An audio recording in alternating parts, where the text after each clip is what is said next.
Halo sahabatku. Selamat datang kembali di channel Cerita Momo, tempat kita akan menyelami lautan emosi yang penuh kejutan. Apa kabar kalian semua hari ini? Semoga selalu sehat dan bahagia. Ya, siap-siap, karena kali ini, kita akan masuk ke dalam kisah yang akan menguji kesabaran, memantik amarah, dan membuktikan bahwa kekuatan sejati seringkali bersembunyi di balik keheningan. Bayangkan, seorang istri yang bertahun-tahun dianggap tidak pantas mendapatkan sepeser pun. Dia mendengar bisikan kejam, "Istrimu, dia sudah keluar dari keluarga." Namun, alih-alih menangis, dia hanya tersenyum di depan cermin. Kenapa? Karena di malam yang sama, dia diam-diam memindahkan setiap rupiah dan mengambil alih aset sepenuhnya. Mereka tidak pernah tahu bahwa istri yang mereka remehkan adalah pemegang kendali atas segalanya. Inilah kisah tentang Sonia, yang balas dendamnya tak terduga dan mematikan. Kalian pasti penasaran, kan? Sebelum kita mulai, saya minta sedikit bantuan kalian. Like video ini, subscribe ke channel Cerita Momo, dan jangan lupa nyalakan lonceng notifikasi agar kalian tidak ketinggalan cerita-cerita plot twist lainnya. Dan yang paling penting, tunjukkan kehadiran kalian.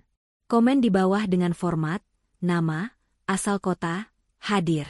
Mari kita mulai, inilah bab 1, senyum di balik cermin. Sore itu, villa mewah bergaya Mediterania di kawasan elit Jakarta Selatan diselimuti oleh keheningan yang menyesakan. Di balik kemegahan pilar-pilar putih dan kolam renang yang biru jernih, hiduplah Sonia, yang bagi mata keluarga suaminya, hanyalah sebuah ornamen yang berfungsi menghangatkan sofa dan menyiapkan makan malam. Ia adalah menantu yang tidak pernah diakui, meski telah menghabiskan 5 tahun pernikahannya dengan Bagas. Semua aset yang mereka nikmati, rumah ini, mobil-mobil mewah di garasi, bahkan saham perusahaan properti tempat Bagas bekerja, dianggap mutlak milik keluarga Bumira. Sonia baru saja selesai merapikan ruang tamu. Rambutnya diikat asal, tubuhnya terbalut kaos longgar yang sudah lusuh. Penampilan yang sengaja ia jaga agar terlihat sesuai dengan label, wanita polos tanpa ambisi, yang diberikan oleh Bumira. Padahal, di balik penampilannya yang sederhana, ada pikiran tajam dan mata elang yang tak pernah luput mengamati setiap pergerakan di rumah itu. Saat itu, ponselnya yang tergeletak di meja dapur bergetar. Sebuah notifikasi dari aplikasi keamanan rumah, yang tersembunyi di dalam folder resep masakan, memberitahunya bahwa pintu ruang kerja Bumira baru saja tertutup. Sonia mengernyit, itu aneh. Ruang kerja itu biasanya hanya digunakan saat jam kantor. Ia melirik ke jam dinding. Bagas seharusnya masih di kantor, dan Bumira sedang arisan. Dengan langkah pelan, Sonia berjalan menuju ruang kerja Bumira yang terletak di lantai dasar, pura-pura memeriksa lampu yang katanya sudah berkedip sejak pagi. Tepat di depan pintu jati yang tebal, Sonia memperlambat langkahnya. Jantungnya berdebar, bukan karena takut ketahuan, tapi karena intuisi tajamnya berbisik bahwa sesuatu yang penting sedang terjadi. Ia menempelkan telinganya perlahan ke daun pintu, sementara tangannya sibuk berpura-pura menyeka debu di patung pajangan. Dari balik pintu, suara Bumira yang serak dan dominan terdengar samar. "Aku sudah bilang, Bagas, biar bagaimanapun, aset ini harus murni di bawah namamu. Istrimu. Dia tak pantas mendapatkan sepeser pun." Sonia menarik napas. Air muka tenangnya tidak berubah, namun matanya memancarkan percikan api yang sangat dingin. Bagas rupanya sudah pulang dan langsung menemui ibunya. "Aku mengerti, Bu," balas Bagas, suaranya terdengar cemas. "Tapi, dia kan istri sahku. Jika terjadi sesuatu, dia berhak atas setengahnya." "Setengah? Jangan bodoh. Ingat, semua aset ini kita putar dari modal awal yang kuwariskan nenekmu. Dia hanya menumpang hidup. Dokumen itu harus diubah. Kita harus pastikan dia tidak mendapat apa-apa. Caranya sederhana, buat seolah-olah dia telah melanggar perjanjian pranikah, atau lebih baik, buang saja dia." Suara Bumira semakin tajam. "Dia sudah keluar dari keluarga, Bagas. Keluarkan juga dia dari semua dokumen." Kalimat terakhir itu, "dia sudah keluar dari keluarga," menghantam telinga Sonia seperti palu godam, namun anehnya, tidak ada rasa sakit yang muncul. Hanya kelegaan yang dingin. Ternyata memang ini rencana mereka, pikir Sonia. Pengkhianatan yang rapi, direncanakan sejak lama.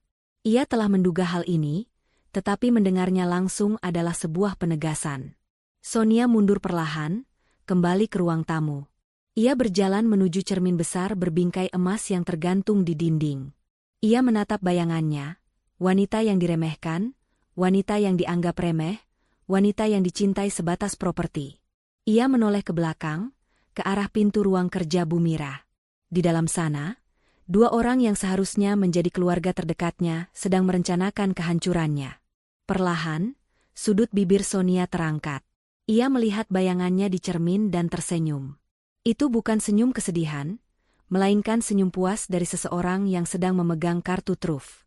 Jika kalian ingin membuangku, pastikan kalian siap menampung konsekuensinya.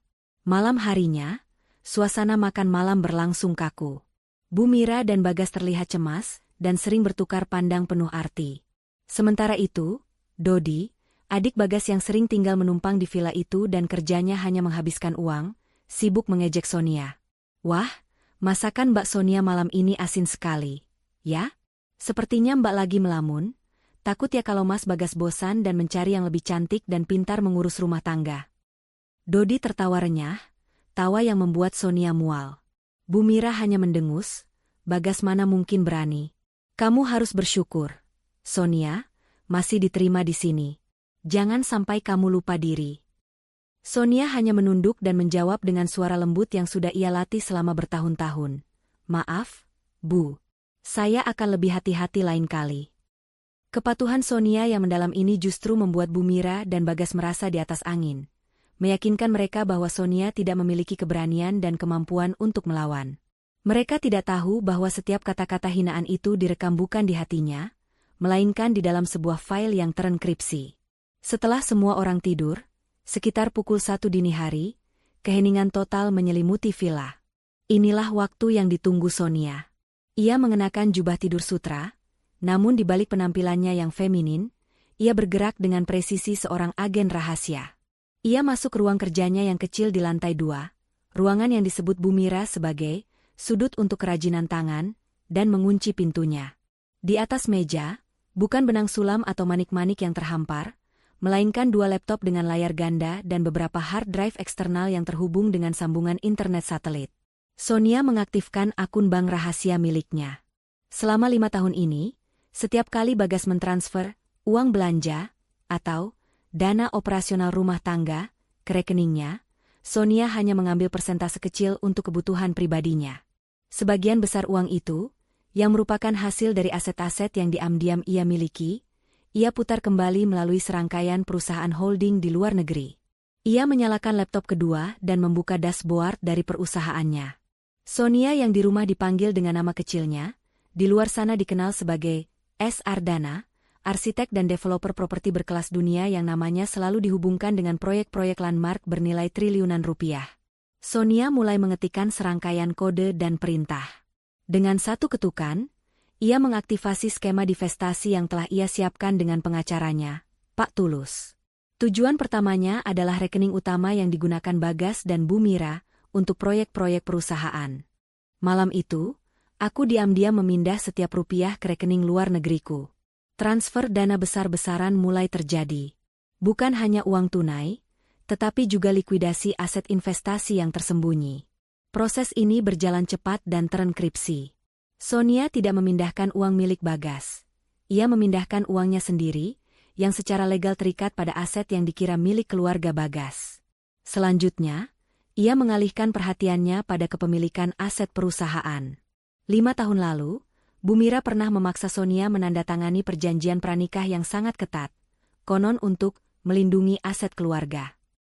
Namun, perjanjian itu dibuat berdasarkan asumsi palsu bahwa aset tersebut milik keluarga Bagas.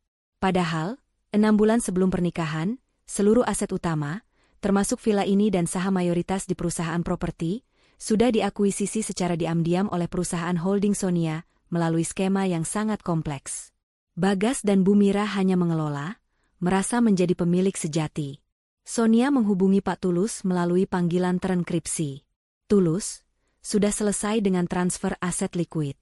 Sekarang, segera kirimkan notifikasi legal pengambil alihan kepemilikan penuh saham mayoritas. Bisik Sonia. Berikan mereka waktu hingga akhir minggu untuk menyadari bahwa mereka bekerja dan tinggal di properti milik orang lain. Pak Tulus hanya menjawab singkat. Siap, Nyonya Sonia. Semua sesuai rencana. Besok pagi, mereka akan menerima suratnya. Sonia memutuskan sambungan. Ia bersandar di kursi, pandangannya tertuju pada dashboard yang kini menunjukkan kepemilikan aset telah sepenuhnya beralih ke namanya, tanpa ada celah hukum sedikitpun.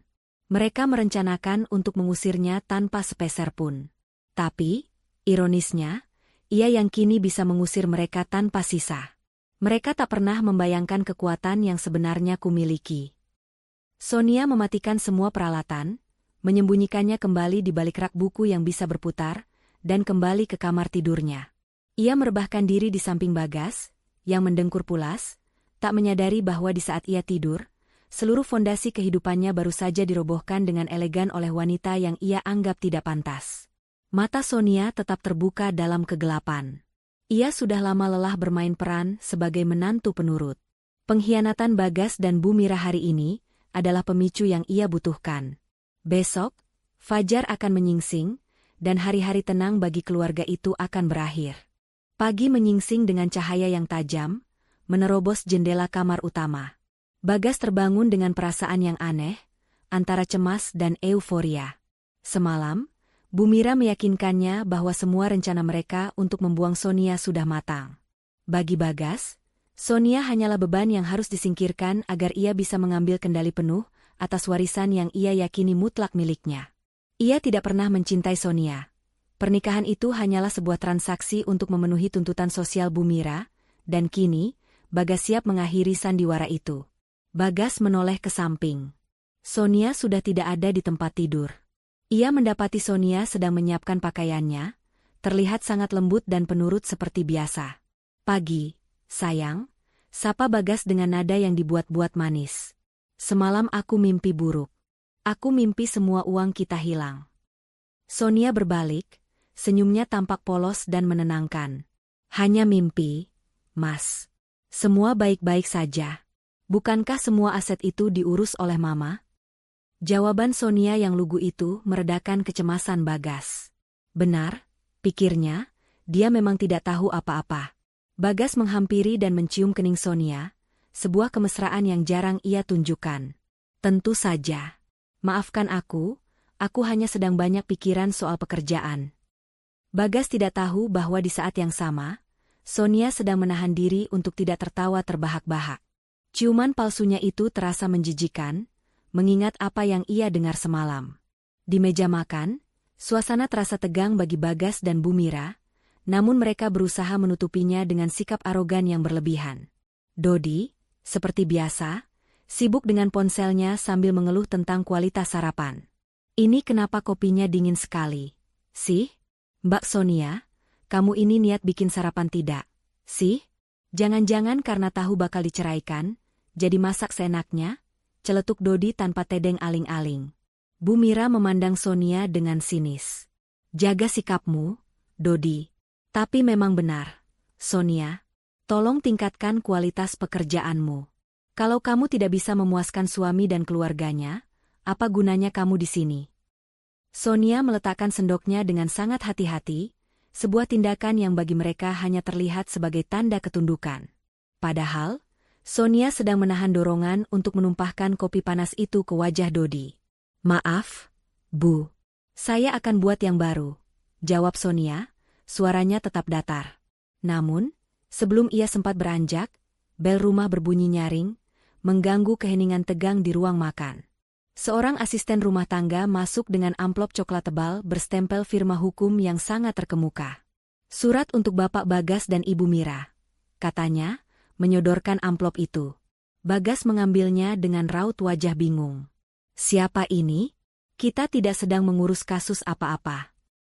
Bu Mira, dengan naluri bisnisnya, merampas surat itu dari tangan Bagas dan membukanya dengan tergesa-gesa.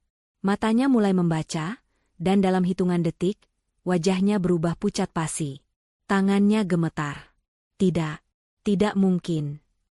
Bu Mira menjatuhkan lembaran kertas itu di meja.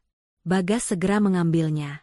Itu adalah surat pemberitahuan likuidasi dan pengambil alihan kepemilikan saham mayoritas di PT Cipta Properti Jaya, perusahaan tempat Bagas bekerja dan yang mereka yakini sebagai inti dari warisan keluarga mereka. Surat itu menjelaskan bahwa perusahaan holding luar negeri bernama Ardana International telah secara sah mengambil alih kepemilikan mayoritas dan seluruh aset perusahaan tersebut, dan meminta Bagas dan Bu Mira untuk segera menyerahkan semua akses dan laporan keuangan. Di bagian bawah, tertera tanda tangan Pak Tulus, pengacara kepercayaan keluarga yang seharusnya bekerja untuk mereka. Pak Tulus, apa-apaan ini? Dia pengacara kita? Teriak Bagas, mulai panik. Bu Mira segera menelepon Pak Tulus. Suaranya bergetar antara amarah dan ketakutan. Pak Tulus, apa maksud surat ini? Apakah ini ulah para kompetitor? Batalkan segera. Sonia, yang masih berdiri di samping meja, melihat ekspresi ketakutan yang nyata di wajah Bu Mira untuk pertama kalinya. Ekspresi yang selama ini ia harapkan.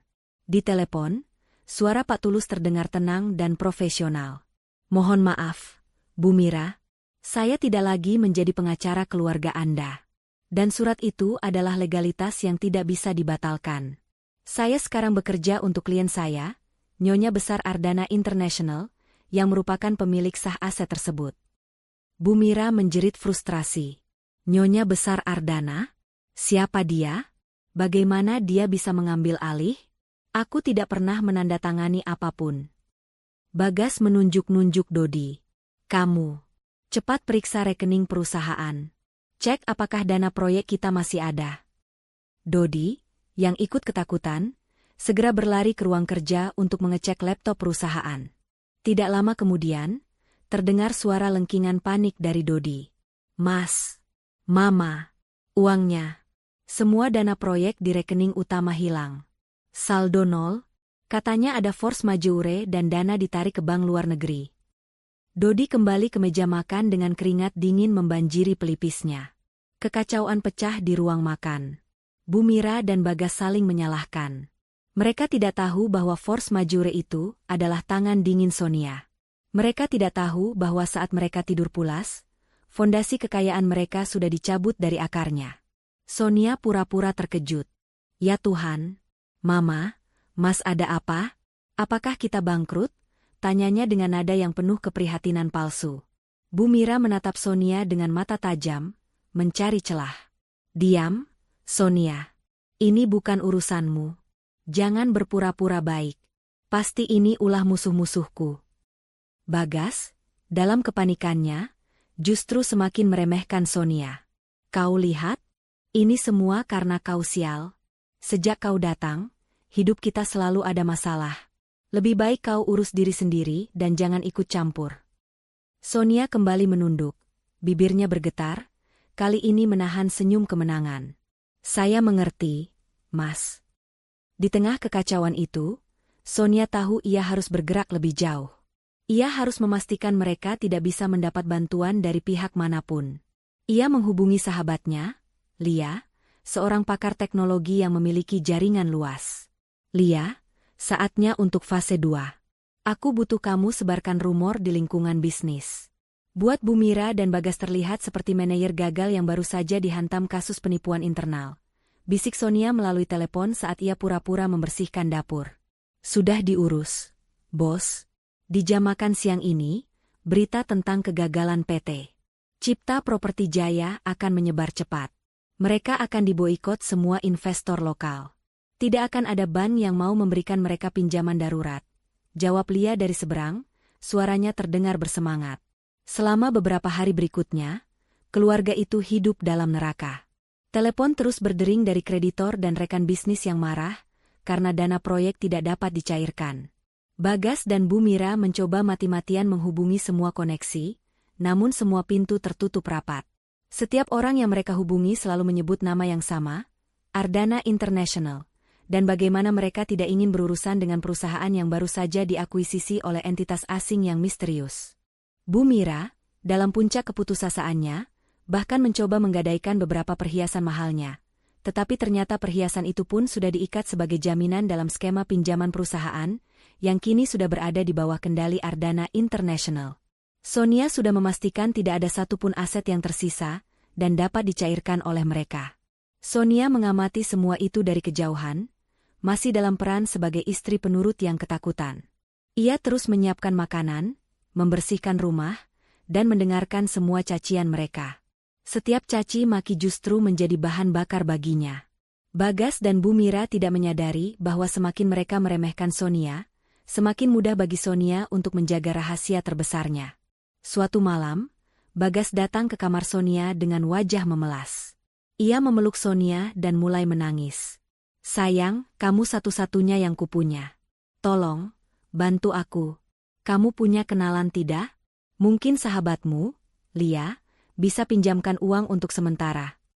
Sonia memeluk Bagas balik, senyum kemenangan tersembunyi di balik bahu Bagas. "Mas, aku ini cuma ibu rumah tangga. Lia juga cuma pedagang online kecil-kecilan. Mas, kita tidak punya apa-apa. Maaf, aku tidak bisa bantu." Penolakan Sonia, yang terdengar sangat tulus, semakin meyakinkan Bagas bahwa Sonia adalah orang yang tidak berdaya dan tidak tahu apa-apa. Ironisnya, Bagas justru semakin bergantung pada keberadaan Sonia di rumah, karena dialah satu-satunya yang masih memberinya makanan dan kenyamanan. Dia tidak tahu bahwa dia sedang dipelihara oleh musuhnya sendiri. Saat Bagas tertidur pulas setelah kelelahan mengurus masalah perusahaan, Sonia keluar kamar dan berjalan ke salah satu ruang storage yang tersembunyi. Ia membuka pintu besi, dan di dalamnya, terdapat ruangan server mini yang terhubung langsung dengan satelit. Di sana, sudah menanti Pak Tulus. "Semua sudah selesai, Nyonya Sonia. Semua aset liquid sudah di luar negeri. Kepemilikan sudah final.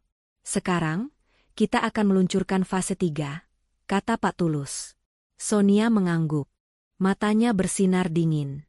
"Bagus. Besok, aku akan memberi mereka kejutan besar. Aku akan pergi dari rumah ini, Tulus.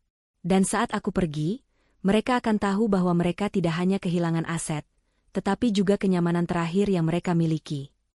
Sonia kembali ke kamar, memasukkan beberapa barang penting ke dalam sebuah tas kecil. Ia mengambil paspornya yang berisikan visa bisnis jangka panjang ke Eropa.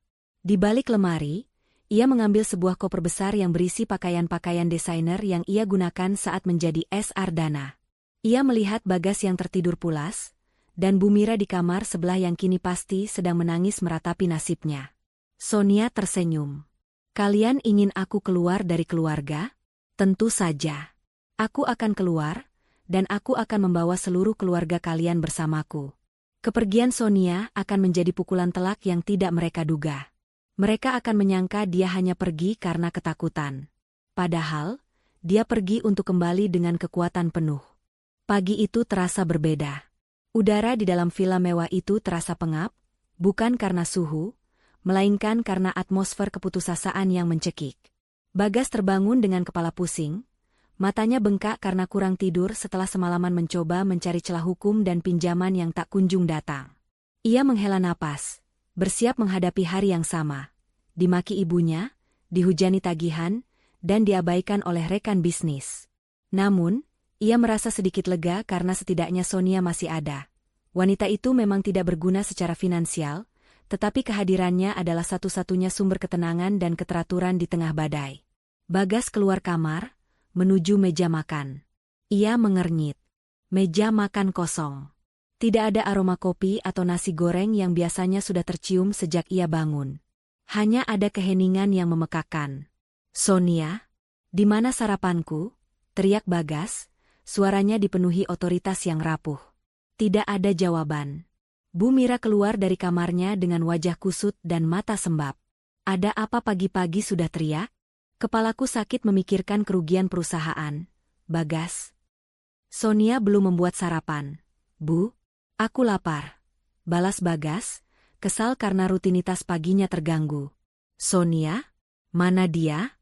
Suruh dia cepat ke sini." Anak itu benar-benar tidak tahu diri. Bu Mira berjalan ke arah kamar pembantu, berniat memarahi Sonia. Tiba-tiba, Dodi muncul dari kamarnya dengan wajah panik. "Mas, Mama, ponselku. Ponselku tidak bisa dipakai." "Kenapa lagi, Dodi? Jangan mengada-ada," bentak Bu Mira. "Tidak, MA. Jaringan telepon dan internet di kamar mati. Aku tidak bisa streaming. Dan token listrik di kamarku habis. Dodi mengeluh seperti anak kecil. Bu Mira mengibaskan tangan. Suruh Sonia panggil teknisi. Dan suruh dia segera isi token listrik. Bukankah dia yang mengurus semua tagihan rumah tangga? Bagas, yang sudah berjalan ke kamar Sonia, kembali dengan wajah bingung. Bu, Sonia tidak ada di kamar. Mereka bertiga saling pandang. Bu Mira segera bergegas ke kamar tidur, membuka lemari pakaian Sonia. Hanya ada beberapa potong pakaian rumahan yang lusuh. Lemari itu tampak kosong. Dia pergi, kata Bu Mira, suaranya bergetar, namun bukan karena sedih, melainkan karena marah dan khawatir. Dia kabur? Beraninya dia. Bagas mengepalkan tangan. Ia tidak khawatir tentang istrinya, tapi ia khawatir siapa yang akan mencuci pakaiannya dan menyiapkan makanan. Pasti dia takut dimintai pertanggungjawaban karena perusahaan bermasalah. Bodoh. Bukan itu masalahnya, Bagas. Bu Mira mulai histeris. Ia berlari ke ruang kontrol utilitas. Sonia memegang semua kunci rumah tangga. Dia yang membayar tagihan listrik, air, internet. Dia yang mengatur jadwal semua art dan security. Bu Mira mencoba menyalakan AC sentral, namun tidak ada respons. Ia mencoba menyalakan dispenser air panas, listriknya mati. Ia mencoba menghubungi asisten rumah tangga utama, namun ponselnya tidak tersambung. Sonia memang pergi. Tetapi kepergiannya bukan sekadar menghilang. Itu adalah pemutusan semua layanan yang ia bayar dan kelola. Pukul 9 pagi. Panas mulai menusuk villa mewah itu. AC mati, air panas tidak mengalir, dan yang paling parah bagi mereka yang sangat bergantung pada dunia luar, jaringan internet dan telepon rumah lumpuh total. Villa yang megah itu tiba-tiba terasa seperti penjara yang disiksa oleh cuaca tropis. Bu Mira, dengan pakaian rumahan yang mewah namun kini terlihat kusut, menelepon Pak Tulus dari ponselnya sendiri yang baterainya tinggal 20%. Pak Tulus, tolong lacak Sonia. Dia kabur dari rumah. Batalkan semua tagihan yang dia urus. Ini penggelapan, teriak Bu Mira. Di seberang telepon, Pak Tulus terdengar sangat tenang dan dingin, seolah sedang membaca kontrak. Bu Mira, Sonia tidak kabur. Dia pergi. Dan mengenai tagihan, sejak 3 hari lalu, semua perjanjian kontrak layanan utilitas atas nama I. S. Ardana sudah diputus dan dialihkan ke kepemilikan baru. Perusahaan utilitas tidak bisa lagi mengirimkan tagihan ke rumah itu sampai Anda melakukan pendaftaran baru. Dan sebagai informasi, Nyonya Sonia sudah berada di luar negeri. Bu Mira menjatuhkan ponselnya. Nyonya S. Ardana? Apa maksudnya? Sonia? Di luar negeri? Bagas, yang sudah berkeringat deras, menghampiri ibunya. Mama, ada apa? Kita harus segera panggil teknisi. Aku harus bekerja. Aku ada rapat penting hari ini. Kita tidak bisa memanggil siapa-siapa. Bagas. Sonia memutus semuanya. Dia tidak hanya menarik uang, dia juga memutus kenyamanan dasar kita. Bu Mira meraung. Ia kemudian teringat sesuatu. Kuncinya.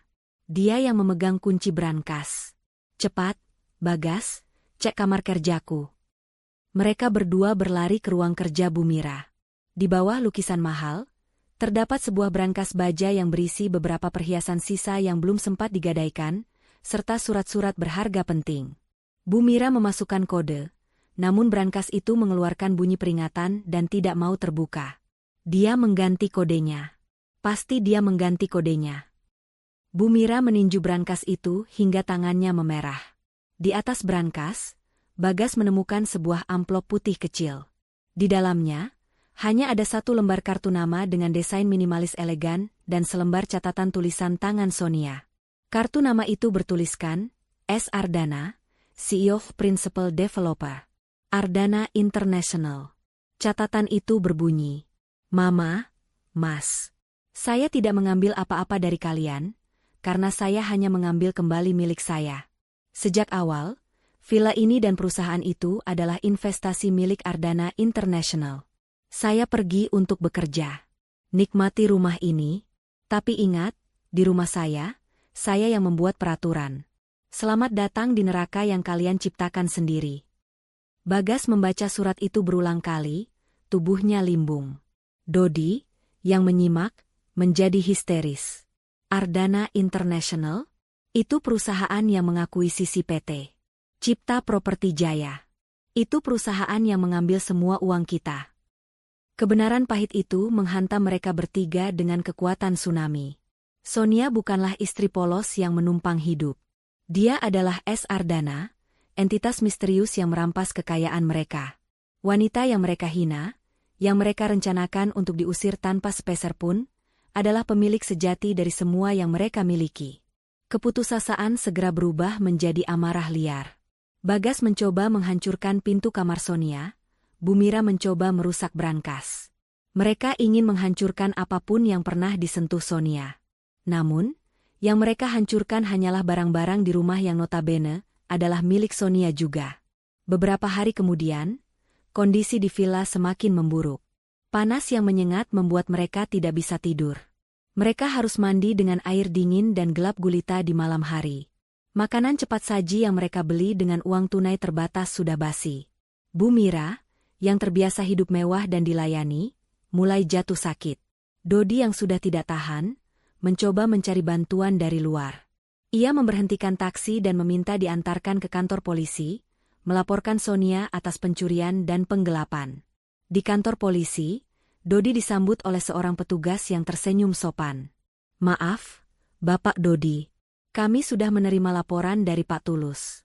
Semua aset itu terdaftar atas nama Nyonya Sonia, atau lebih tepatnya, Ardana International. Ini murni sengketa kepemilikan saham dan hak guna, bukan kasus kriminal. Kami tidak bisa memprosesnya." Dodi kembali ke villa dengan perasaan malu dan frustrasi. Ia mendapati Bagas dan Bu Mira sedang berdebat sengit, saling menyalahkan atas kebodohan mereka meremehkan Sonia. Harusnya kau cek semua dokumen sebelum menikahinya," teriak Bu Mira pada Bagas. "Mama yang terlalu sombong dan yakin semua aset ini milik kita turun-temurun. Mama yang memaksa aku menceraikannya sekarang," balas Bagas.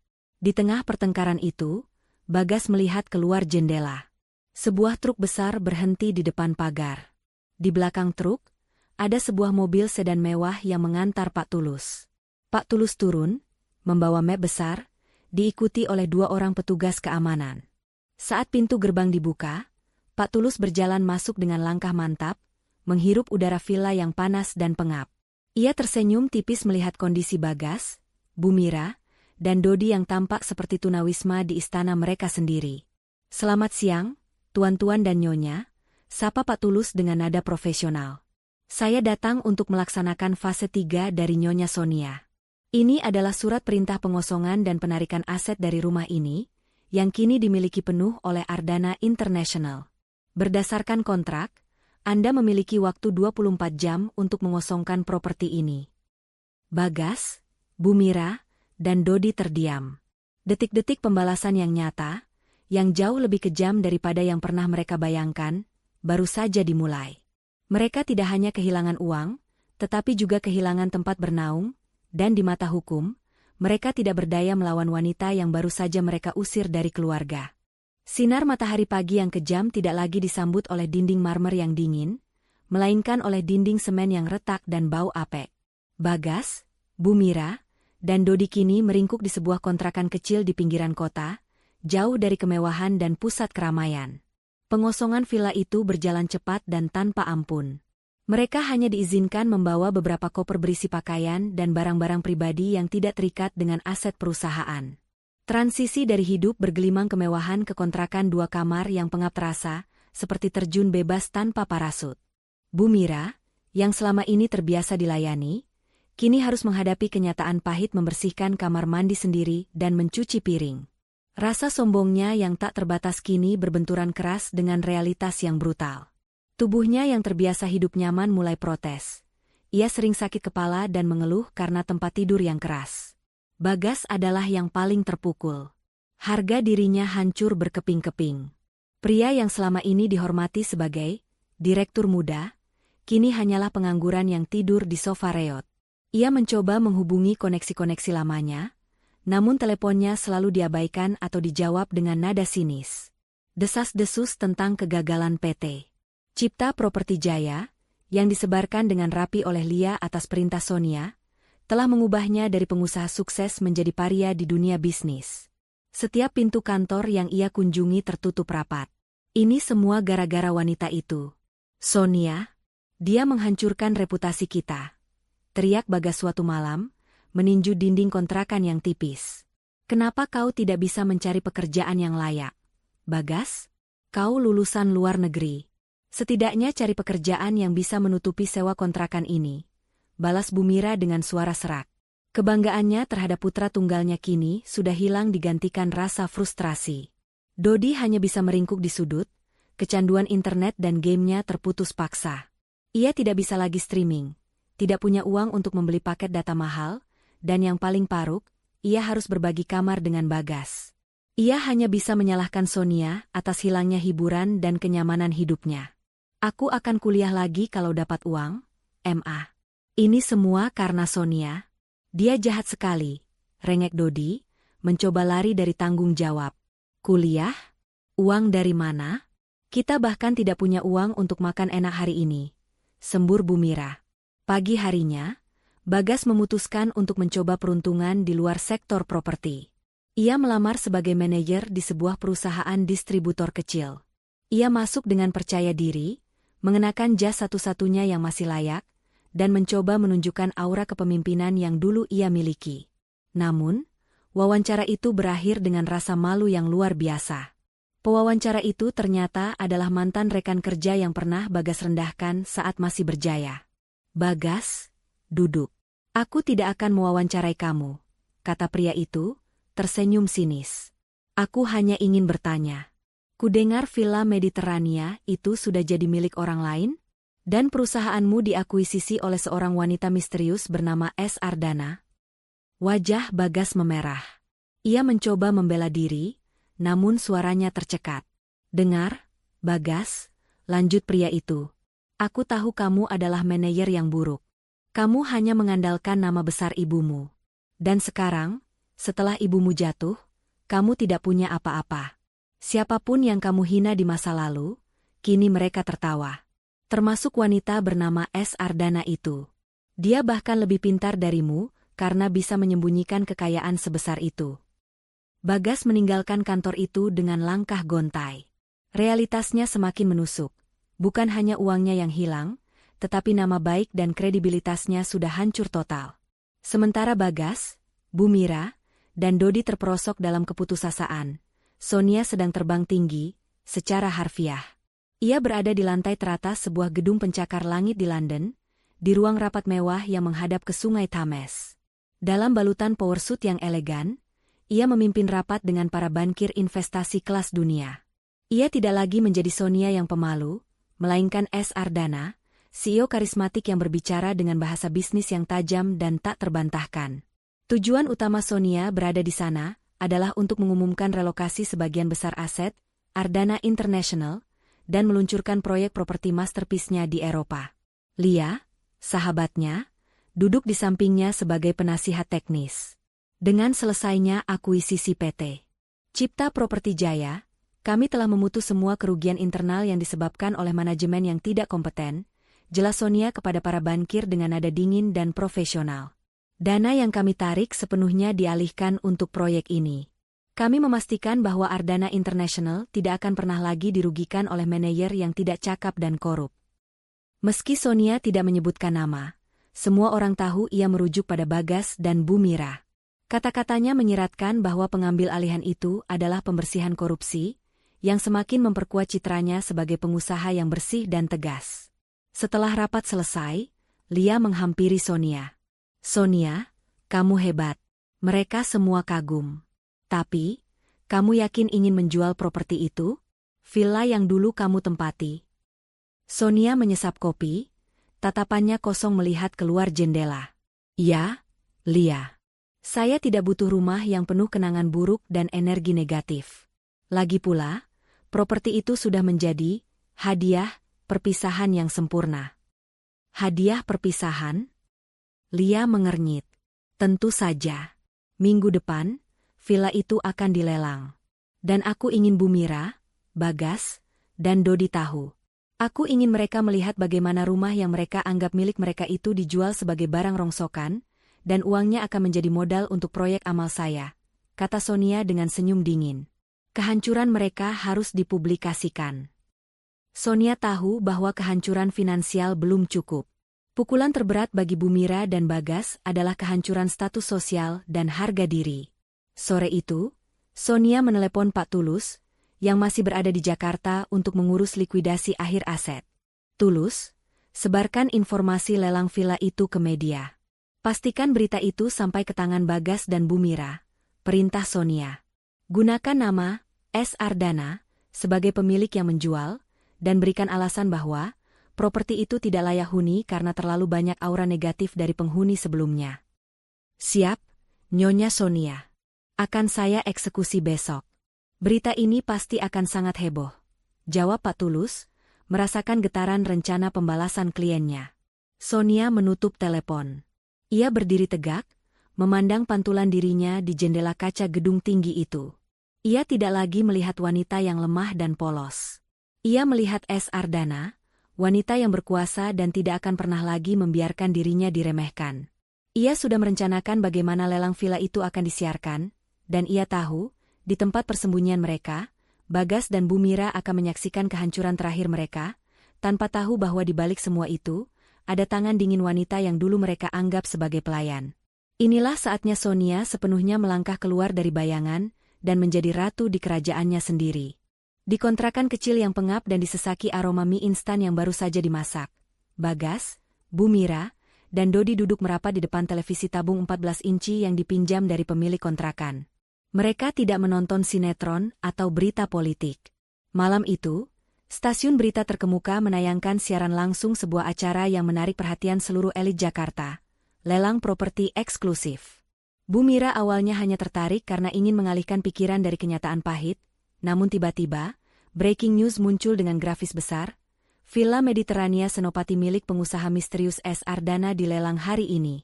Hasil lelang akan disumbangkan untuk amal. Melihat thumbnail villa yang tidak asing itu, rumah yang mereka yakini milik mereka selama bertahun-tahun, tangan Bu Mira gemetar. Bagas dan Dodi langsung melompat dari sofa, mendekat ke layar dengan mata terbelalak.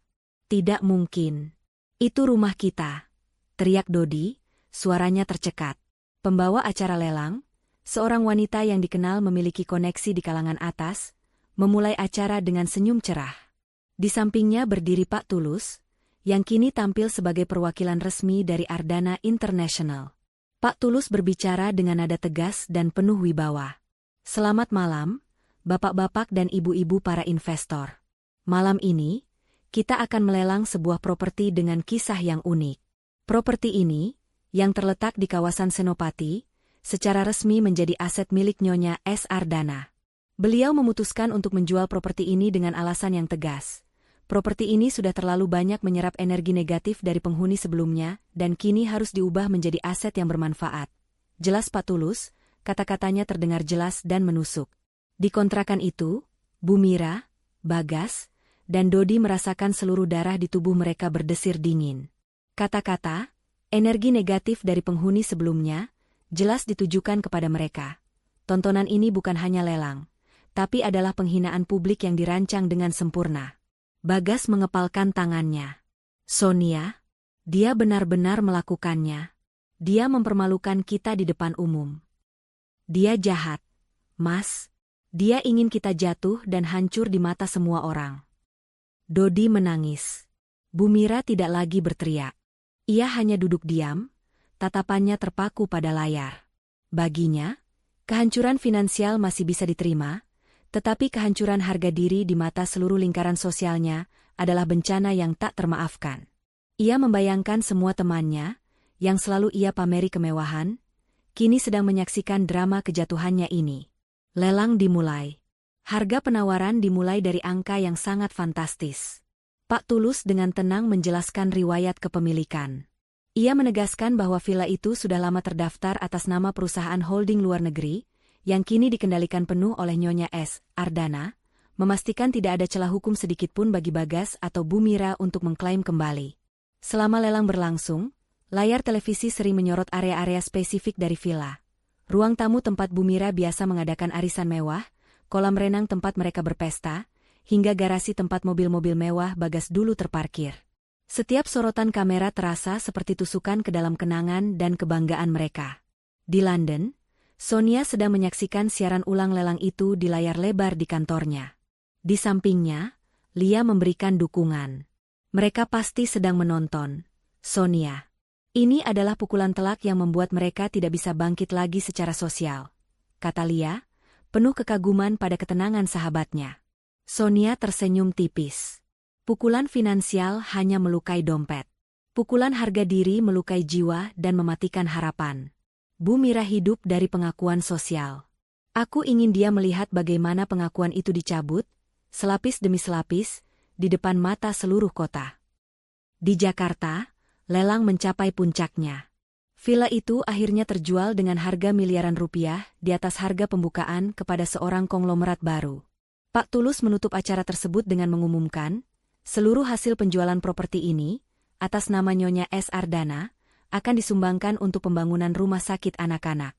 Dengan ini, properti ini akan membersihkan diri dari aura negatif dan menjadi tempat yang membawa manfaat. Setelah siaran berita itu berakhir, keheningan mematikan menyelimuti kontrakan itu. Bu Mira berdiri tegak, meski tubuhnya gemetar. Aku tidak bisa menerima ini. Aku akan mencari cara. Aku akan memohon ke pengadilan, katanya dengan suara parau, putus asa mencari jalan keluar. Memohon apa, Ma? Semua bukti ada di pihak dia.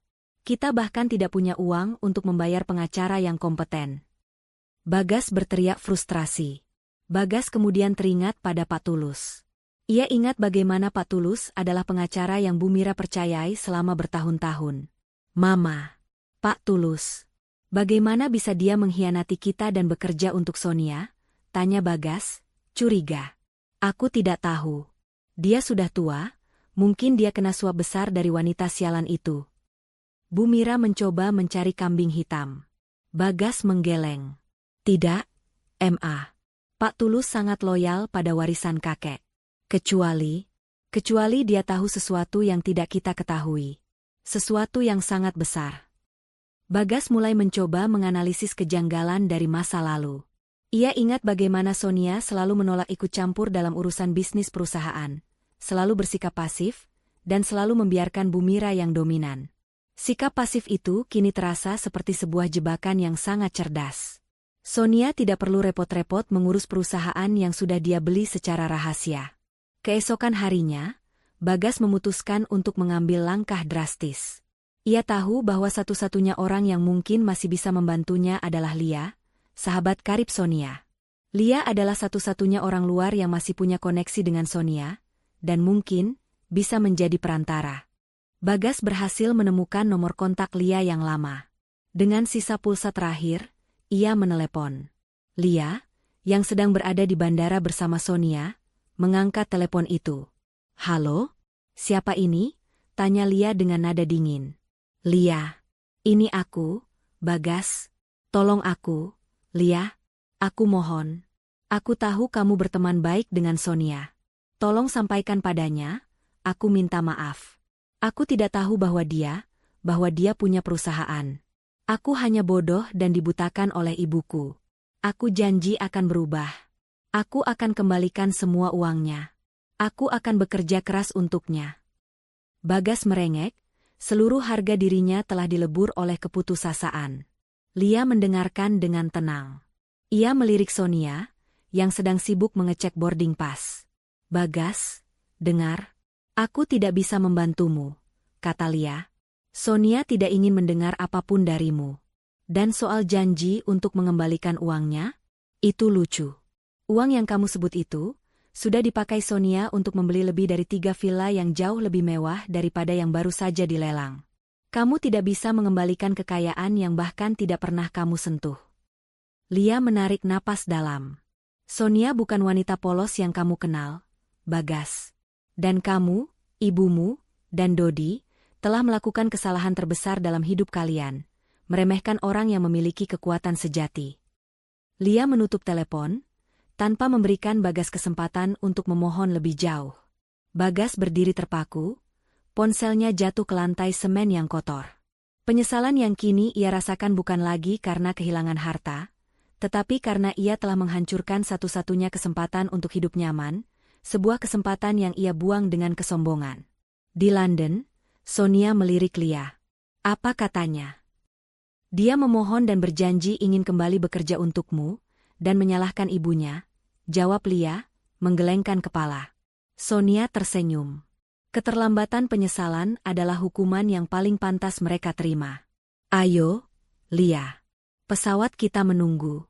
Ada proyek baru yang harus kita kerjakan. Sonia melangkah menuju gerbang keberangkatan. Di belakangnya, ia meninggalkan puing-puing kehancuran emosional yang jauh lebih parah daripada kehancuran finansial. Pukulan pada harga diri telah tuntas. Kini saatnya ia melangkah maju, jauh dari bayangan masa lalu yang kelam. 6 bulan telah berlalu sejak Bagas, Bu Mira, dan Dodi diusir dari villa mewah mereka. Kehidupan di kontrakan sempit itu telah mengubah mereka menjadi bayangan diri mereka sendiri. Bu Mira yang dulunya anggun, kini terlihat renta. Wajahnya selalu keruh, dipenuhi kerutan yang timbul bukan karena usia, melainkan karena stres dan kebencian. Tangannya, yang terbiasa memegang cangkir porselen mahal, kini kasar karena mencuci baju di kamar mandi sempit. Dinamika keluarga mereka benar-benar runtuh. Mereka tidak lagi saling mendukung. Sebaliknya, mereka saling menyalahkan dan mencaci maki. Kontrakan itu menjadi medan perang verbal setiap hari.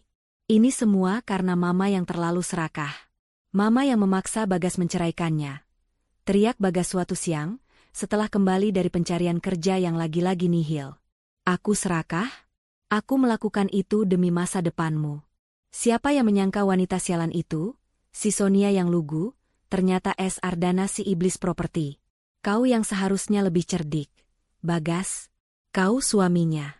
Kenapa kau tidak pernah curiga? Balas Bu Mira, suaranya parau karena sering berteriak. Aku sibuk bekerja di perusahaan yang ternyata milik istriku. Bagaimana aku tahu? Bagas meninju bantal sofa yang sudah kempes. Sementara kedua orang tuanya bertengkar, Dodi hanya bisa meringkuk di sudut, tubuhnya kurus. Ia mencoba mencari pekerjaan paruh waktu di warung internet, tetapi karakternya yang manja dan malas membuat ia hanya bertahan 2 hari. Ia merasa bahwa dunia berutang padanya, ia seharusnya hidup mewah. Kini, ia bahkan tidak mampu membeli sebungkus rokok. Pukulan terberat bagi mereka adalah pekerjaan. Bagas yang selalu menganggap dirinya manajer ulung, kini harus menerima kenyataan bahwa tanpa nama besar ibunya, dia hanyalah lulusan manajemen yang tidak memiliki skill berarti. Semua perusahaannya bangkrut, dan rumor tentang korupsi dan ketidakmampuan manajemen, yang disebar Sonia, sudah menjadi rahasia umum. Tidak ada perusahaan properti atau investasi besar yang mau mendekat. Suatu hari, Bagas menemukan lowongan sebagai staf administrasi di sebuah kantor kecil. Itu adalah pekerjaan yang jauh di bawah gelarnya, tetapi dia putus asa. Saat wawancara, pemilik perusahaan kecil itu menatapnya dengan rasa kasihan.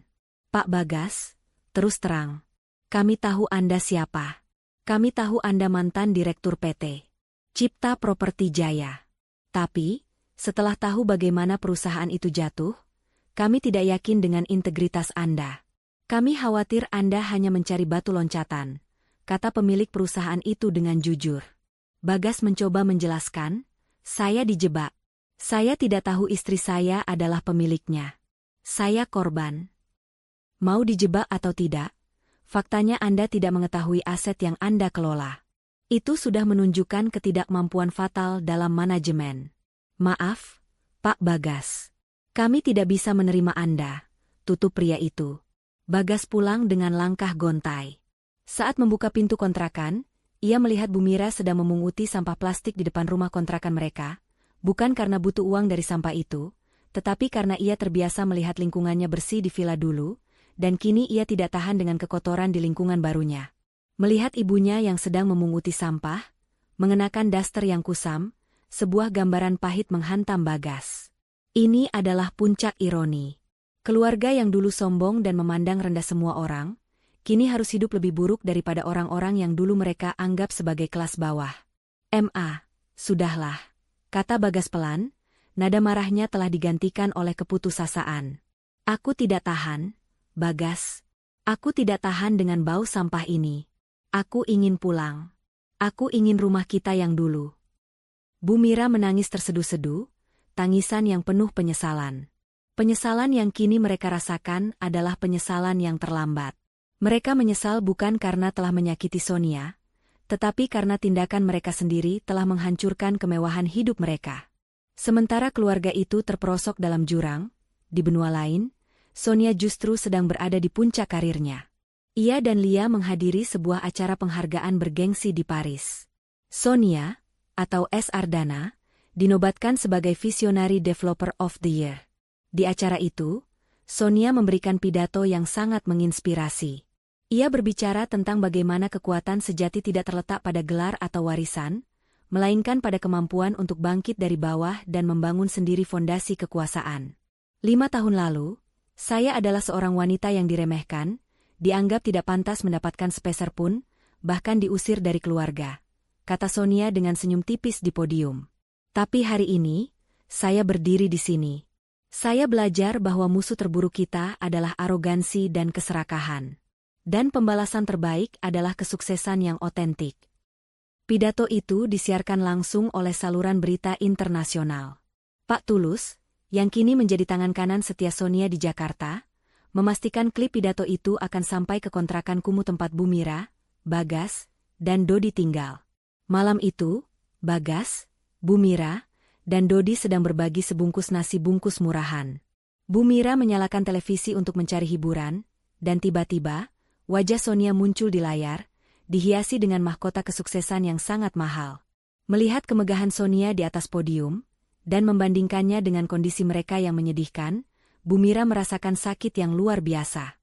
Itu adalah sakit yang lebih parah daripada kerugian finansial. Itu dia. Dia memperlihatkan kebahagiaannya pada kita. Bu Mira memukul dadanya. Bagas menatap Sonia di layar. Ia melihat kilatan yang dulu tidak pernah ia sadari ada di mata istrinya.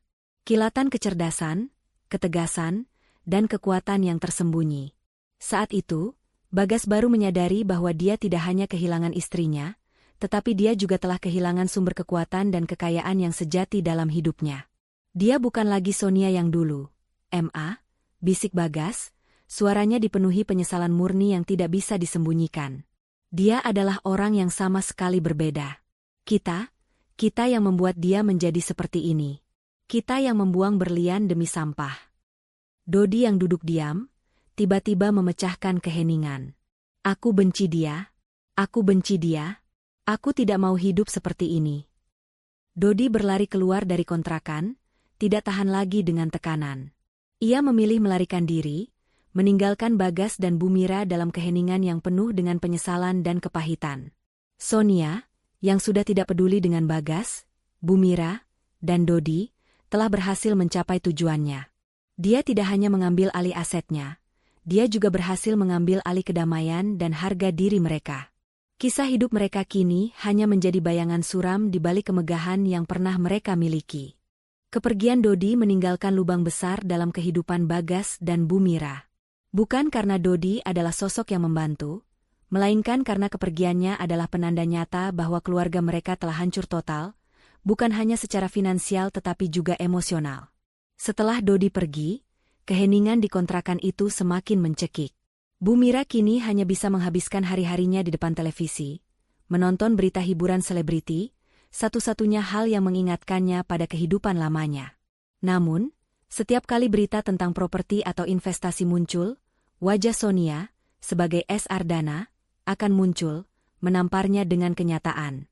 Sonia semakin mendominasi berita bisnis global, dihormati, dan dicari oleh majalah Forbes. Lihat, Bagas. Wanita itu. Dia terbang di jet pribadi. Jet pribadi kita yang dulu dia klaim sebagai aset perusahaannya. Teriak Bu Mira, menunjuk layar dengan kebencian yang membara. Bagas tidak lagi berteriak. Keputusasaannya telah berubah menjadi obsesi dingin.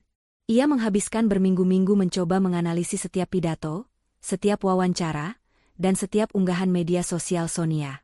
Ia mencari celah, kelemahan, atau petunjuk apapun yang bisa ia gunakan untuk merebut kembali sebagian dari kekayaan yang hilang itu, atau setidaknya, mendapatkan simpati Sonia. Ia akhirnya memutuskan bahwa satu-satunya cara untuk mendekati Sonia adalah dengan menggunakan masa lalu mereka. Ia harus berakting. Aku punya rencana, kata Bagas suatu malam, matanya berkilat licik, berbeda dari sorot matanya yang putus asa selama ini. Sonia adalah wanita sentimental. Dia pasti masih mengingat masa-masa indah pernikahan kita, meskipun dia menyembunyikannya. Aku akan mencoba menghubunginya dan memohon secara emosional. Aku akan bilang aku menyesal, aku dibodohi, dan aku masih mencintainya. Aku yakin dia akan luluh. Bu Mira, yang sudah putus asa, menyambut ide itu dengan antusias. Ya, gunakan pesonamu, Bagas. Kalau dia luluh, kita bisa pura-pura rujuk, dan begitu kita kembali ke dalam lingkaran kekuasaannya, kita akan merampas semuanya. Mereka tidak tahu bahwa Sonia telah mengantisipasi setiap langkah emosional dan manipulatif mereka. Berkat bantuan Lia, yang memiliki jaringan intelijen digital yang canggih, setiap upaya kontak dari mantan suami dan mantan mertuanya selalu dipantau. Bagas mulai melancarkan aksinya.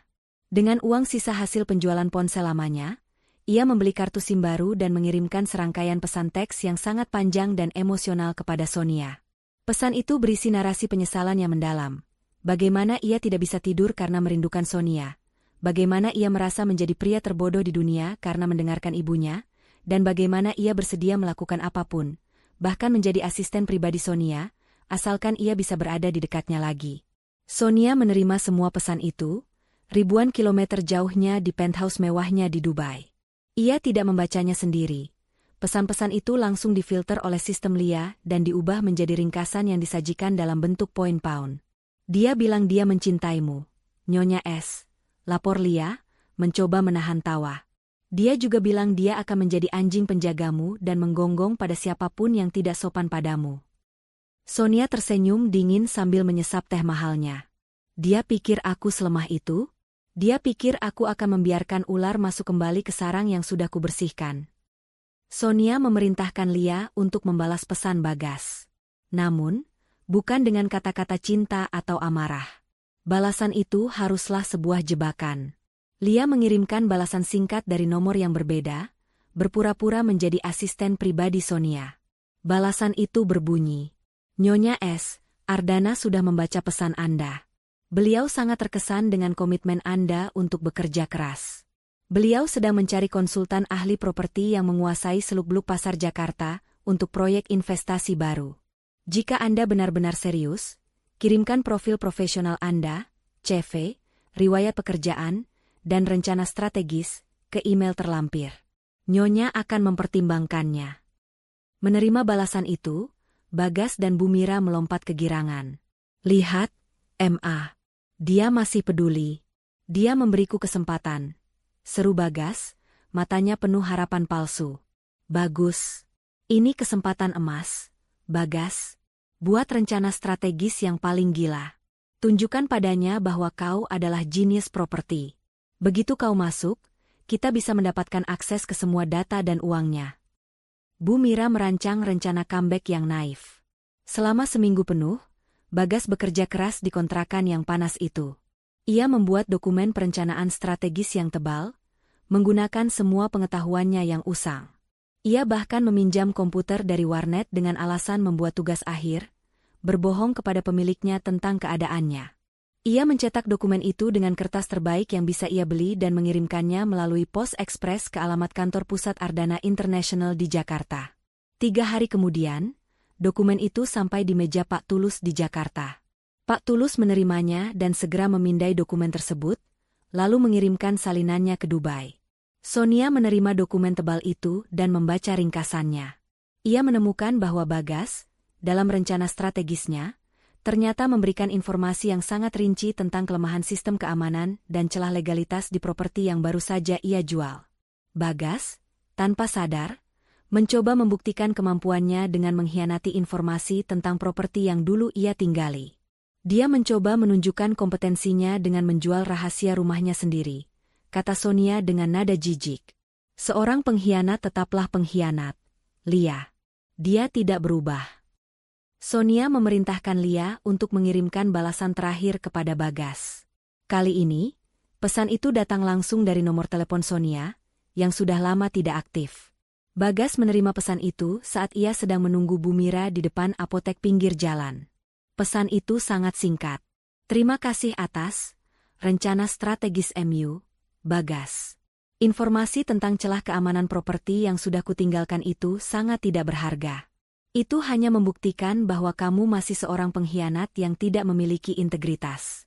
Kamu tidak hanya gagal sebagai suami, kamu juga gagal sebagai profesional. Dan, untuk informasi, aku sudah tahu semua rencanamu dan Mama. Jangan hubungi aku lagi. Jangan pernah lagi berpikir bahwa kamu bisa menginjakkan kaki di perusahaanku. Membaca pesan itu, Bagas ambruk di pinggir jalan. Seluruh harapannya, yang ia bangun dengan susah payah, hancur dalam 3 baris kalimat dingin dari Sonia. Ia menyadari bahwa ia tidak hanya gagal mendapatkan pengampunan, tetapi ia juga telah memberikan konfirmasi kepada Sonia bahwa ia adalah pria yang tidak layak dipercaya. Ketika Bu Mira keluar dari apotek, ia melihat Bagas duduk lunglai di pinggir trotoar, ponselnya terlempar ke aspal. Ada apa, Bagas? Apa kata Sonia? Kita diterima? Tanya Bu Mira dengan mata berbinar. Bagas hanya menatap ibunya, matanya kosong. Selesai, MA. Benar-benar selesai. Dia tahu semuanya. Dia sudah mengakhiri kita. Penolakan dari Sonia kali ini bersifat final dan mematikan. Bagas tidak lagi memiliki alasan untuk mencoba. Ia akhirnya menyadari bahwa wanita yang dulu ia remehkan kini berada di dimensi kekuasaan yang tidak akan pernah bisa ia capai. Kehidupan mereka kini benar-benar terputus dari setiap kemewahan dan harapan yang pernah ada. Setelah penolakan final dari Sonia di bab 7, semua harapan Bagas dan Bu Mira benar-benar padam. Mereka tidak lagi mencari pekerjaan atau mencoba merencanakan balas dendam, mereka hanya menunggu. Kontrakan kecil itu tidak lagi terasa seperti tempat tinggal sementara, tetapi sebuah peti mati yang mengubur mereka hidup-hidup. Dampak terbesar dialami oleh Bu Mira. Selama puluhan tahun, identitasnya dibangun di atas status sosial, kekayaan, dan pujian dari lingkungannya. Kini, semua itu hilang. Kenyataan pahit bahwa ia harus mencuci pakaian sendiri dan makan nasi bungkus murahan, ditambah dengan melihat wajah Sonia, sebagai S. Ardana, yang bersinar di setiap berita bisnis, mulai merusak kesehatan mentalnya. Bu Mira mulai menunjukkan perilaku aneh. Ia sering berdiri di depan cermin, berbicara sendiri dengan nada suara yang angkuh dan berwibawa, seolah-olah sedang memimpin rapat penting atau mencaci maki menantunya. Aku tidak bisa percaya. Sonia, kenapa kau berani mengambil asetku? Aku ini Bu Mira, pemimpin keluarga ini, raungnya suatu pagi, padahal yang ia lihat di cermin hanyalah wanita tua dengan mata cekung dan rambut acak-acakan. Bagas mencoba membawanya ke puskesmas terdekat, tetapi Bu Mira menolak dengan keras. Aku tidak sakit. Aku hanya sedang sibuk. Aku harus menghadiri lelang properti di luar negeri. Bagas menyadari bahwa ibunya telah benar-benar kehilangan kontak dengan realitas. Ia terperangkap dalam ilusi kemewahan yang dulu ia miliki. Bagas, yang dulunya manja dan sombong, kini harus menjadi perawat untuk ibunya yang sakit mental. Sebuah peran yang ia benci namun tak bisa ia hindari. Beban itu mencekiknya. Sementara itu, untuk mendapatkan sedikit uang, Bagas akhirnya berhasil mendapat pekerjaan kasar, menjadi pengangkat barang di pasar induk. Pekerjaan itu sangat jauh dari status sosialnya dulu. Setiap hari, ia harus berinteraksi dengan orang-orang yang dulu tidak akan pernah ia pandang. Suatu sore, saat Bagas sedang menarik gerobak yang penuh dengan sayuran kotor, ia berpapasan dengan seorang mantan koleganya yang dulu sering menjilatnya. Pria itu menghentikan mobil mewahnya, menatap Bagas dengan campuran rasa jijik dan kasihan. "Bagas, kau sedang apa?" tanya kolega itu. Bagas berusaha menyembunyikan wajahnya, tetapi gagal. Ia menjawab dengan suara pelan, "Aku sedang bekerja." "Astaga, aku tidak percaya. Lihat dirimu.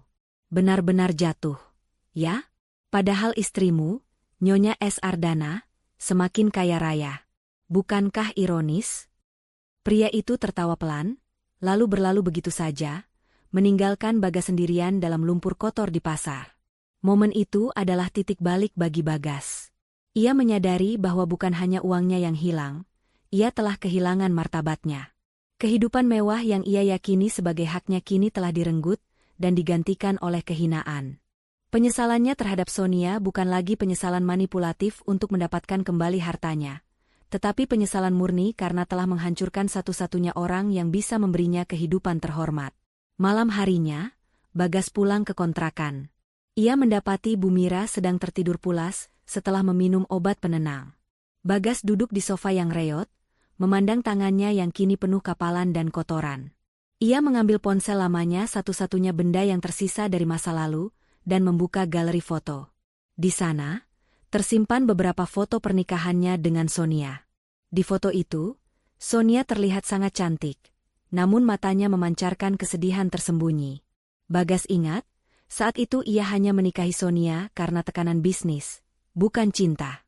Bagas menangis, bukan karena kehilangan aset, tetapi karena ia telah kehilangan kesempatan untuk menjadi pria yang lebih baik.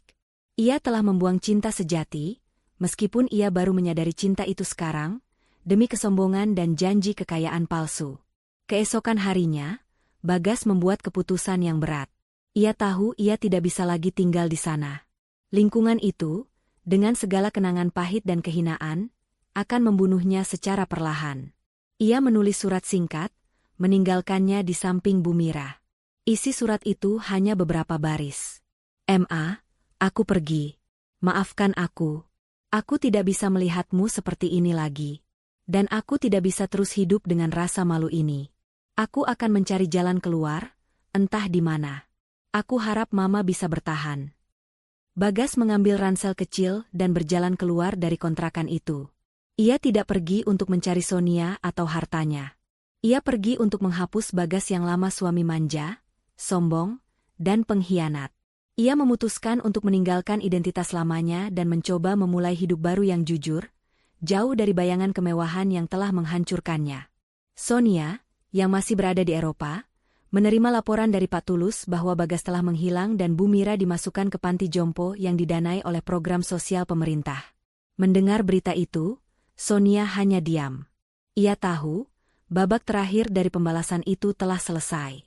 Mereka telah mencapai kehancuran total bukan oleh tangannya lagi, melainkan oleh hasil dari keserakahan mereka sendiri. Sonia kini bebas sepenuhnya dari rantai masa lalu. 2 tahun telah berlalu sejak Bagas menghilang dan Bu Mira ditempatkan di panti jompo. Bagi Sonia, 2 tahun terakhir ini adalah periode kebangkitan dan keemasan. Ia sepenuhnya merangkul identitasnya sebagai S. Ardana, salah satu developer properti paling berpengaruh di dunia. Jauh dari konflik dan drama domestik, Sonia menemukan kebahagiaan yang otentik. Ia kini bermarkas di kota-kota besar yang menjadi pusat bisnis dan arsitektur, seperti Dubai, New York, dan Singapura.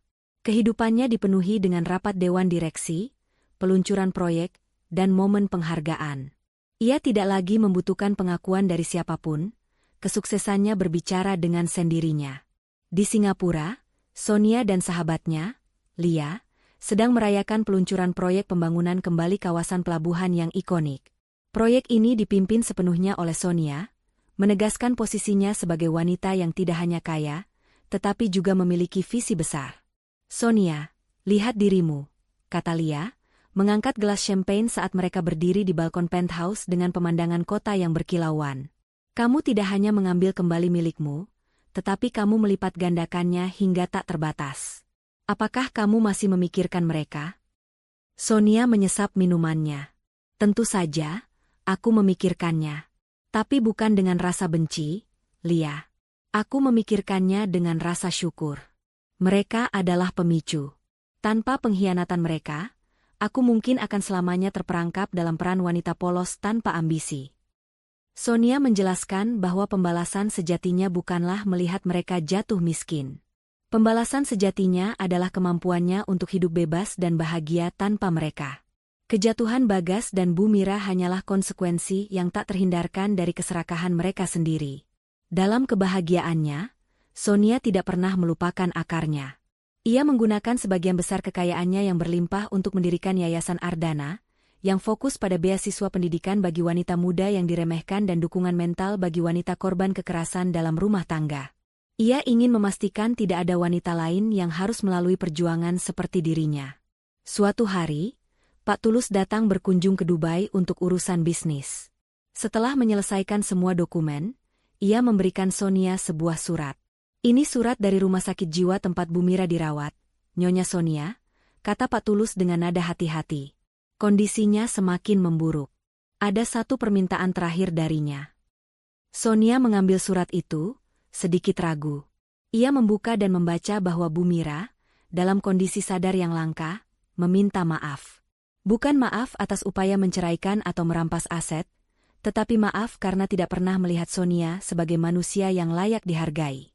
Dia menyesal, Nyonya. Dia menyesal telah membuang menantu sebaik Anda, yang ternyata adalah kunci kekayaan yang sesungguhnya. Jelas Pak Tulus. Sonia meremas surat itu perlahan. Air matanya menetes, bukan karena sedih, tetapi karena pelepasan emosi yang tertahan. Ia telah memenangkan pertempuran, dan penyesalan Bu Mira adalah pengakuan terakhir yang ia butuhkan. "Tulus," perintah Sonia. "Pastikan Bu Mira mendapatkan perawatan terbaik. Bayar semua biaya perawatannya secara anonim.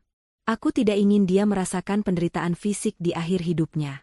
Aku sudah selesai dengan dendamku."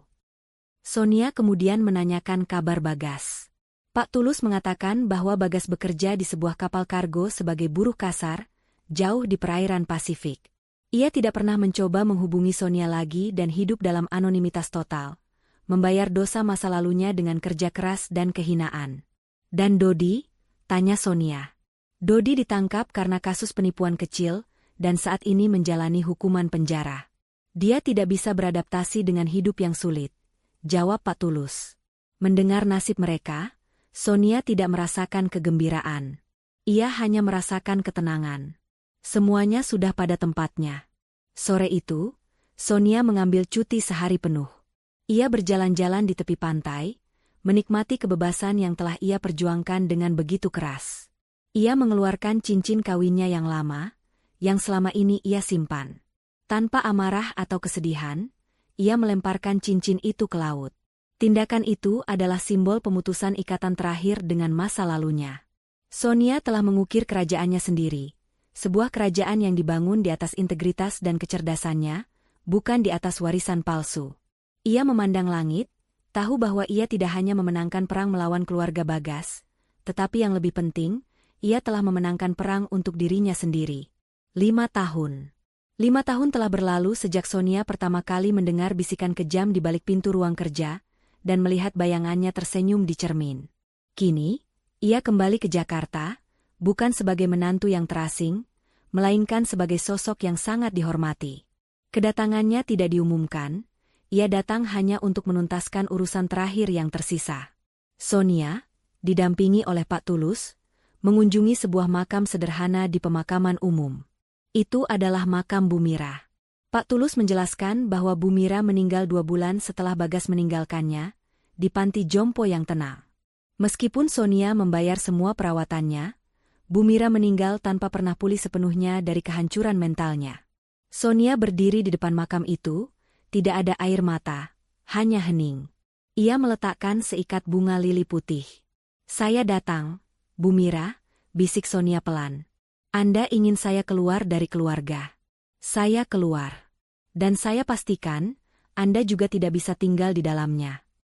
Ia tahu Bu Mira telah mendapatkan hukuman yang paling pantas. Penyesalan yang terlambat dan kehilangan semua yang ia cintai, harta, status, dan anak-anaknya. Sonia sudah memaafkan, tetapi konsekuensi dari keserakahan tetap harus ditanggung. Dari makam, Sonia dan Pak Tulus bergerak ke sebuah kantor hukum. Tujuannya adalah memastikan bahwa nasib Bagas dan Dodi benar-benar final. Bagas masih di kapal kargo. Dia bekerja keras, Nyonya. Dia mengirimkan uang untuk pemakaman ibunya, meskipun hanya sedikit. Dia tidak pernah mencari tahu siapa yang membayar perawatannya, lapor Pak Tulus.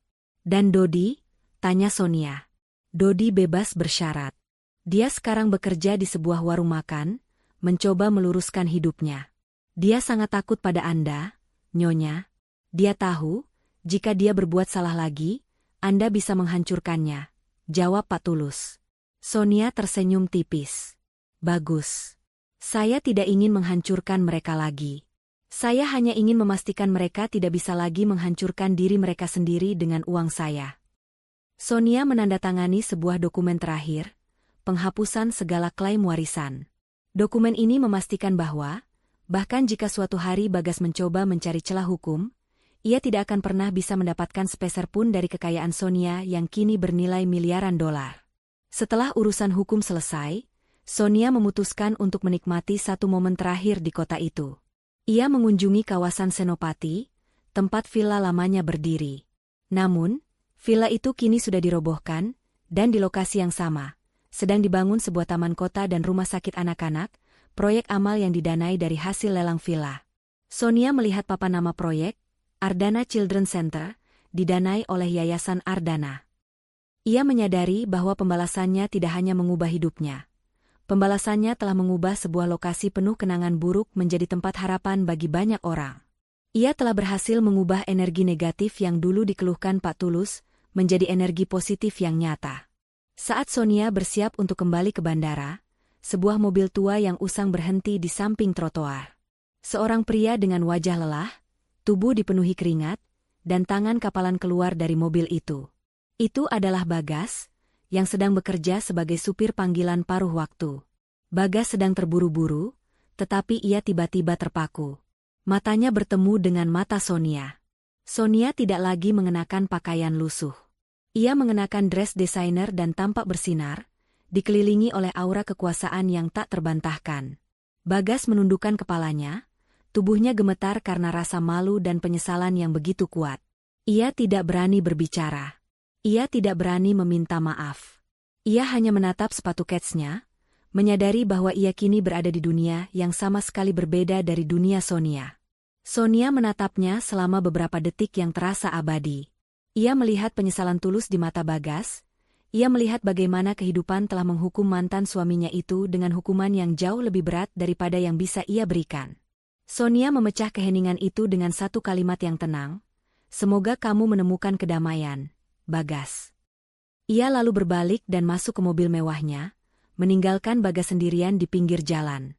Bagas mendongak, melihat mobil Sonia melaju pergi. Ia tidak lagi marah. Ia hanya merasakan kesadaran penuh. Ia telah membuang berlian sejati demi sepotong kaca ilusi. Ia kini harus menjalani hidupnya, bukan lagi sebagai mantan suami dari S. Ardana, tetapi sebagai pria yang harus membangun kembali martabatnya dari nol. Sonia meninggalkan Jakarta, terbang kembali ke kehidupan globalnya. Ia telah membersihkan masa lalu, mengukir kerajaan baru, dan menemukan kebahagiaan sejati. Kekuatan yang tak pernah mereka bayangkan bukan hanya kekayaan yang ia miliki, tetapi juga kekuatan untuk bangkit, memaafkan, dan menjadikan kesakitan sebagai inspirasi untuk menolong orang lain. Kekuatan sejati tidak terletak pada harta warisan, melainkan pada kecerdasan dan integritas yang tersembunyi. Jangan pernah meremehkan seseorang, sebab orang yang paling diremehkan, mungkin adalah pemegang kendali atas takdirmu.